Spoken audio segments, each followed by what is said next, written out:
Good afternoon, my name's James Gerrish and today I'm joined by Darren Vincent, who's Senior Analyst here at Shaw & Partners, and today we're going to get to the bottom of Flight Centre, what it's going to do over the next 12 months. Darren, thanks for joining us firstly. It's good to be here, thank you. Flight Centre, pretty difficult 12 months over the last, the 12 months just gone. It was trading up around $70 last August, had a low of around $39. Are we starting to see a low in the stock? Should we be buying the stock here? And to give you some backdrop, we do hold it in our income portfolios. We've bought it recently. So I'm looking for your take on where you think it's going over the next 12 months, what's been its issues and where the opportunities lie from a stock perspective. Yeah, I think you should be buying it at this point in time.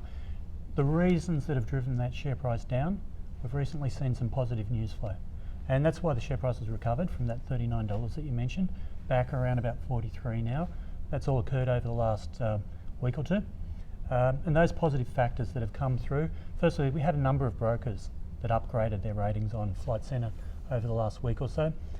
Their arguments are generally pretty well the same across the board, and that was the reflation of the consumer, the impact of lower interest rates, and the fact that consumers are likely to spend more on travel over the next 12 months. So do you think, so the election would have played a part in it, obviously around confidence, low interest rates as you said, but they did downgrade in April and it was on the, that was ahead of the federal election.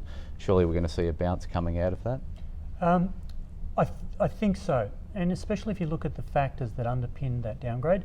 Like if we go back to August, when the share price was $70, as you mentioned, and the company reported a result which was at the higher end of its guidance, but it was still a touch below where consensus had got to. Consensus had moved ahead, consensus analysts' expectations had moved ahead a touch too aggressively. Analysts getting too bullish again? Yeah. Well, it's been known to happen. There was also a second factor there, and Flight Centre mentioned that the Australian business was weak, okay? And there's a number of issues behind that weakness. One, it was just the broader travel market in Australia for leisure. It's been weak. But most importantly, it was what Flight Centre was doing itself within its business. It's been restructuring it. It's closed a number of Australian stores. It's reduced its workforce in Australia. And so what that led to was TTV growth, total transaction volume growth across the Australian leisure market wasn't as strong as it might have been. And also there are a lot of costs associated with those closures. And the first hint of it started to come through in August. And then that downgrade that you spoke about in April, when the company came out again and said, we haven't yet rectified, we haven't yet caught up with everything that we've put in place. That drove the next leg. So you're saying in the domestic business they've taken some short-term pain for some longer-term gain. What about their international business? What about their corporate travel business? Because that's where, from my understanding, a lot of bullishness or future about Flight Centre's future does come in from. That's definitely the case. That's the basis of our investment thesis. It's the strength that they're already recording in this corporate travel sector. And the likelihood of that going further into the future being the driver behind Flight Centre. So corporate travel, if you go back over the years, it wasn't as big a part of the business as it is today. Their global corporate travel offering accounts for about 37% of their total sales, something similar to what the Australian leisure business now accounts for. So it's big on a relative standpoint and getting bigger. And getting bigger, and it's growing very strongly. Like with the full year result last year, TTV, total transaction volume, out of corporate grew at 16%, out of America it grew at 30%, out of the UK it grew at 20%.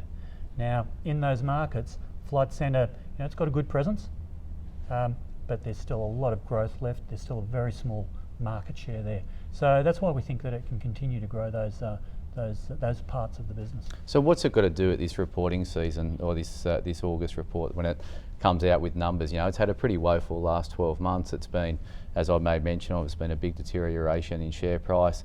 It looks to have bottomed now, and now it needs to regain the market's confidence in their next 12 months going forward. What have they got to deliver here? Is it meeting expectation? Is it giving evidence that the Australian business has found a low? Yeah, I think so. Or is it talking up the international prospects, or all of the above potentially? Yeah, I think it's all of the above.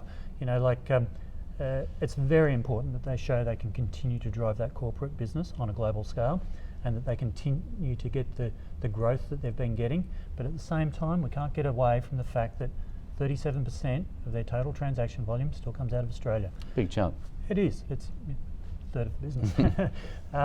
But so they need to show that they've got on top of that, that they've turned it around, that the changes that they've put in place that cost them in the short term are starting to pay off and look like they'll pay off in the longer term. So if they can deliver on all of that, they don't usually provide guidance when they report their results. But if they can actually just talk up and show confidence in what they've been doing, then that's going to go a long way to helping to support that share price. Everything comes at a price. So, Flight Centre's trading around 16 times. Yep. They've got a big cash balance on their balance sheet. If you adjust that, I think it's down to 15 times. What do you think a stock like this, in terms of what it's going to deliver over the next 12 months, should be worth? So if you go back to August, it was trading up around 19 times prospective earnings. It's shown in the past that it can hold that sort of multiple, and I think the broader market itself is now trading at even higher multiples. Absolutely, yeah. So there's no reason why it can't hold that sort of multiple again, once everybody's satisfied that the underlying business is delivering the growth and performing the way a business that's on 19 times should. So it's around consistency of those earnings and deliver what they set out to be delivering. I'm interested around the corporate travel space over in the the international business. Is that going to be the driver of earnings? Are we sitting here thinking the Aussie business is going to tread water, the international business is what's going to grow Flight Centre going forward? And then is there scope to use their cash balance, that's 300 odd million on their balance sheet, to go and expand further internationally, or are they just going to sit that cash on their balance sheet? No, they've been using it.